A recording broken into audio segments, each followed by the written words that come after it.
오늘은 정관 완전정복 방송 두 번째 방송입니다. 오늘은 정관의 세부 항목에 대해서 네. 설명을 좀 드릴까 합니다. 네네. 제일 먼저 상호가 있습니다. 네. 예, 그래서 상호는 이제 공식적으로 회사의 이름이죠. 그렇죠. 예, 예. 네. 그리고 필요에 따라서 이제 영문 표기가 필요한 경우에는 화면에 나와 있는 이런 방식으로 이제 영문 표기명을 정하면 됩니다. 이제 상호의 경우는 모든 상호가 다 되는 건 아니에요. 그죠? 동일한 지역, 동일한 예를 들어 이제 특별시나 또는 이제 광역시, 시군 등에서 이제 동종의 상호로는 등기할 수 없다. 보통 이용할 때 검색해야 되죠, 그렇죠? 그렇죠. 그래서 이제 대법원 인터넷 사이트 들어가서 동종 상호가 있는지 확인해 보시고 이제 처음에 등기를 하게 되시는 거죠. 네. 그리고 상호를 바꿀 때도 반드시 이걸 확인하셔야 됩니다. 네. 이건 이제 법무사에서 등기하실 때 다 확인을 해주고 동일한 상호가 있을 경우에는 이제 상호를 바꾸게끔 이야기를 하니까요. 참조하시면 될 겁니다. 두 번째는 이제 목적입니다. 자, 이 목적에 대해서는 이제 두 가지 생각이 있어요. 첫 번째는 이제 정관의 목적이라는 거는 이제 당장 해야 될 일, 해야 할 사업. 요건 이제, 그렇죠. 네. 요건 이제 쉽게 말하면 이제 사업자 등록증에 바로 업종, 업태에 등록이 되는 거겠죠. 네. 바로 이제 계산서도 발급해야 되고, 세금 신고를 해야 되는 그런 업무들. 두 번째, 곧 해야 할 일, 기획하고 있지만 조만간에 착수하게 될 일. 세 번째는 장래에 하고 싶은 일. 그래서 저는 이제 사업을 개인 사업자가 아니라 이제 법인으로 사업을 시작하게 되는 분들은 단순히 지금 세금적으로 법인이 유리하냐 개인이 유리하냐 뭐 이런 것만 생각하지 마시고 좀 더 중장기적으로 내가 하고 싶은 일이 뭔가 이런 것들을 한번 생각해 보시고 그런 내용들을 정관에 다 담는 게 의미 있다. 라는 이야기를 한번 좀 드리고 싶어요. 네. 왜냐하면 현실적으로도 그때그때마다 이제 이렇게 사업 목적을 추구할 때 시간과 비용이 다 드는 거기 때문에 처음에 좀 큰 틀에서 한번 미래 사업 구도를 한번 짜보고 필요한 내용들은 담는 게 의미 있다. 이렇게 생각할 수 있습니다. 근데 반면에 이럴 수 있죠. 법인 등기부 등본이라는 건 어떻게 보면 법인의 호적이에요. 네. 호적을 봤더니 사업 목적이 너무 많아요. 너무 장황해요. 그러다 보니까 어떤 일을 전문으로 하는지에 대한 전문성이 희석될 수 있는 우려가 있죠. 이제 신뢰를 떨어뜨릴 수 있는 측면도 있습니다. 네. 예. 물론 이제 이 기업이 굉장히 성장하고 잘 내실이 있는 회사라면 사업 다각화를 잘하고 있다 이렇게 판단할 수도 있지만 실적이 별로 안 좋으면 굉장히 문어발식에 뭔가 사업을 벌려서 상대 거래처에게 신뢰감을 저하시킬 수 있는 요인도 있을 수 있다. 그럴 수 있죠. 라는 점을 잘 판단해서 네네. 사업 목적을 좀 신중히 고려했으면 하는 좀 조언을 드리고 싶어요. 그래서 중요한 거는 이게 당장 해야 될 일과 곧 몇 년 안에 착수하게 될 일들, 이 정도만 넣고요.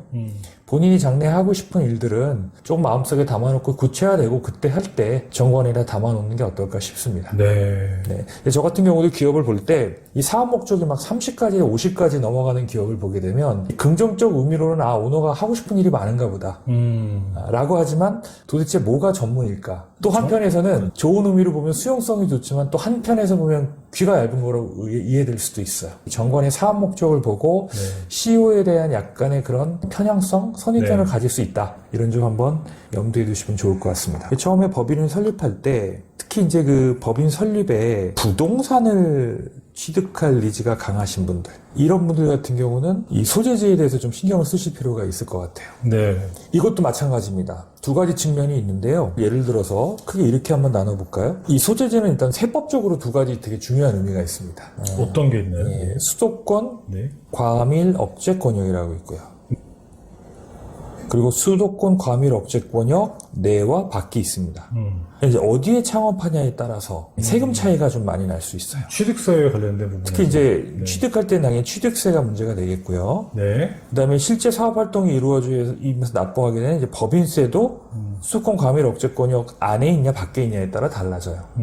가령 이제 취득세 같은 경우는 수도권 과밀 억제권역 바깥에 있게 되면 네. 중과가 되지 않습니다. 그렇죠. 그러니까 이제 수도권 과밀 억제권역 바깥에 있는 법인은 5년이라는 그 기간 제한 없이 부동산을 지역 구분 없이 매입할 수 있어요. 취득세 중과가 되지 않습니다. 근데 수도권 과밀 억제권역 내에 있는 법인인 경우에는 5년이 경과 후에 네. 법인 설립일로부터 5년 경과 후라야만 취득세 중과가 되지 않아요. 5년. 그렇죠. 그러니까 이제 5년 안에 부동산 매입 계획이 있는 그런 법인 같은 경우는 수도권 과밀업체권역 바깥에 본점을 설치하는 게 유리하죠. 네. 그런데 공장이 있거나 이런 경우는 현실적으로 어렵죠. 네. 예를 들어 공장에 대한 본사는 있고 공장은 서울에 있다. 그럼 수도권 과밀업체권역 내에 있는 거예요.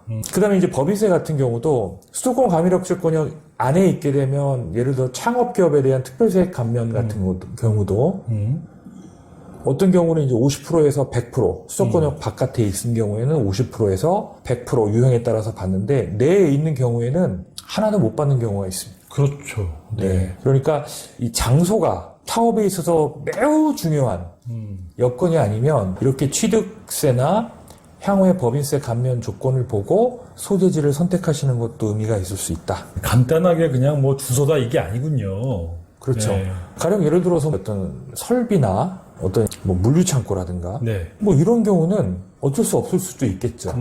수도권에만 있어야만 그 수도권에 있음으로 인해서 더 세금보다도 더 경영적으로 필요가 하다면 그거는 당연히 수도권에다가 오픈을 해야 되겠죠. 네. 공고 방법을 좀 말씀드릴까요? 네. 네. 회사가 점점 성장하게 되면 뭐 여러 가지 이제 뭐 이사회나 주주총회 같은 걸 한다고 그랬습니다. 네. 주주의 수가 늘어날수록 이제 주주에게 여러 가지 공지를 해야 될 사항들이 많이 늘어나겠죠. 그렇죠. 그래서 홈페이지가 있는 경우에는 이제 인터넷 홈페이지에 한다. 다만 이제 전산장애나 그 밖에 부득이한 사유로 인터넷을 활용할 수 없을 때에는 일간 신문지에다가 공고를 한다. 근데 이제 통상적으로 주주 수가 많지 않으면 네. 그리고 홈페이지를 주주들이 안 볼 수도 있잖아요. 네. 그래서 홈페이지가 없거나 뭐 주주 수가 적은 경우에는 그냥 일간 신문지에 네. 그 지역에서 발행하는 신문사에 게재하는 경우가 많이 대부분이죠. 지금도 그렇게 많이 하나요? 네, 지금도 많이 합니다. 참고로 아시아경제신문인가요? 요게 네. 비용이 제일 저렴하다고 하니까 아시아 하시는 경제신문. 분들은 알아보시면 될 것 같습니다. 그다음에 다섯 번째는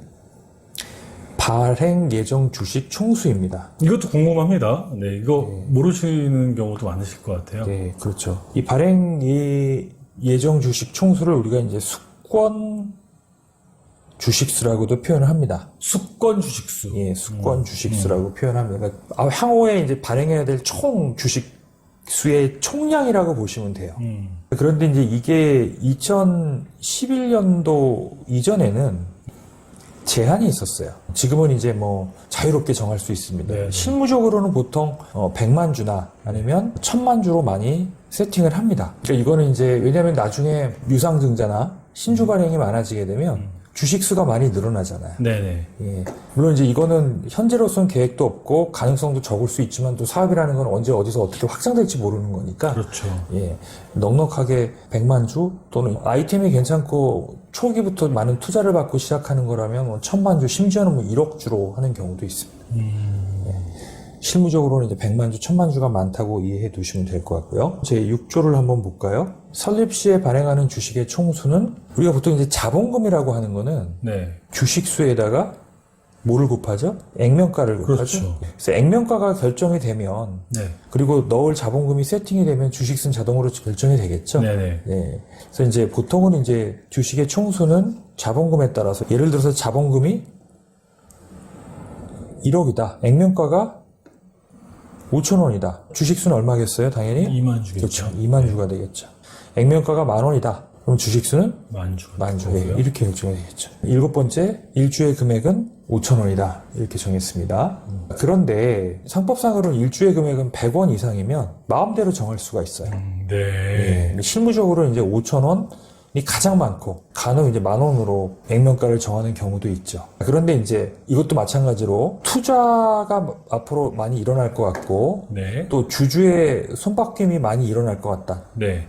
주주의 변동. 네. 주주의 주식의 유통이 많이 일어날 것 같잖아요. 네. 자, 그럴 경우에는 액면가를 100원 또는 500원 단위로 설정하는 것도 의미가 있다. 라고 말씀드릴 수 있을 것 같아요. 네. 네, 그렇지 않고 그냥 가족 중심으로 사업이 전개되는 가족법인 같은 경우는 이제 5,000원 또는 10,000원으로 설정하는 게 제일 무난하겠죠. 그 다음에 주권의 종류에 대해서 좀 말씀을 드리겠습니다. 보통 주권은 이제 주식을 발행하면 주주는 주권을 보유하게 됩니다. 물론 이제 주권을 보유하지 않는다는 의사를 밝혀서 주권을 보유하지 않을 수도 있어요. 근데 이제 우리가 보통 이제 주권을 꼭 발행해야 되는 경우가 실무적으로 여러 번 있죠. 그래서 이제 주주가 바뀌면 주권을 다시 회수하죠. 네. 그리고 우리가 실무적으로 이제 많이 활용했던 게 예전에 이제 그 이익 소각. 증여 후 자기 주식 소각이죠. 네. 그때 이 증여 후에 이 수중자가 이미 주식을 보유하고 있어요. 그럼 기존에 보유하고 있는 주식과 증여 주식이 실물로 구분이 돼야 되잖아요. 네네. 이 실물 구분을 어떻게 하겠어요? 이거는 주권으로 할 수밖에 없어요. 그러니까 주식의 번호? 그렇죠. 예. 네. 그래서 뭐 중소기업 중에 주권을 보유하고 있는 기업들은 흔치 않아요. 네. 투자자가 있는 경우 일부 주권을 발행하는 경우가 있고, 네네. 이제 실무적으로 이렇게 그 증여 후에 자기 주식을 취득하고 소각할 때 증여 수중자가 이미 원시 취득한 주식에 대해서 액면가로 갖고 있는 게 있을 때 그 자기가 증여받은 수중받은 주식에 대한 실질을 명확히 하기 위해서 주권을 발행하는 경우가 종종 있다. 이 정도까지만 이해해 두시면 됩니다. 네. 그리고 전자주권 제도가 도입이 돼서 관련 법률에 따라서 이제 전자등록을 하는 경우에는 주권이 필요가 없죠. 네네. 그래서 대부분 이제 상장 기업들은 주권이 없습니다. 대부분 전자등록을 했어요.